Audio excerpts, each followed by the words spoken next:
Dit is vandag Dinsdag 20 Mei en ek groet vir jou. Ons staan stil by Romeine 11 hierdie week en ek lees vir jou vers 34.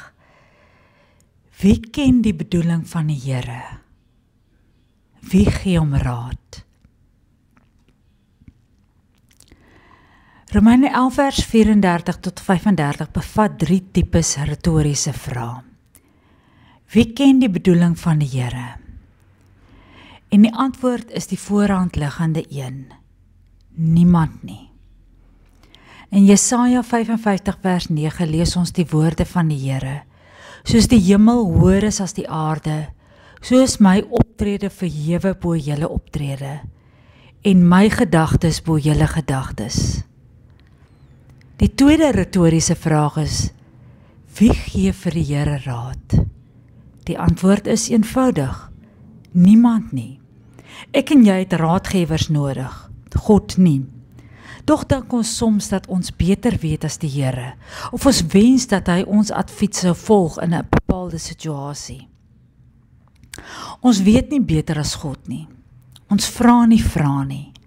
Hy is die antwoord. Daarom moet ons nie vir hom probeer voorskryf, of sy alwyse wil bevraagteken nie. Hoe gouer ons vaar dat hy volkome wysheid en kennis het, hoe vinniger kan ons vrede vind in sy wil. God kort niemand se raad nie, selfs Job en Jesaja erken dit. Die Here het niemand se advies nodig nie. Hy het niemand se raad gevra toe hy moes skep of toe hy die skepping moet onderhou nie.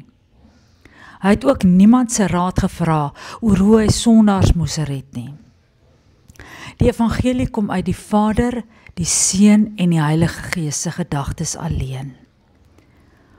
God se kennis is belangrik en God se optrede is belangrik en hulle is albei onverstaanbaar. Ons lees dit in Psalm 145. Dit is nie net wat hy weet of wat hy doen nie, dit is wie hy is wat onverstaanbaar is. Dink aan wat Paulus in Romeine 11 vers 33 gesê het. Dit sê, hoe ondeurgrondelik is sy oordeele en onnaspeurlik sy weë.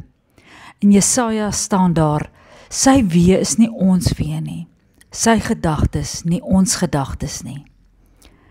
Die Here is groot en lofwaardig, en sy grootheid is ondeurgrondelik. Sy grootheid is verby ons vermoë om uit te vind.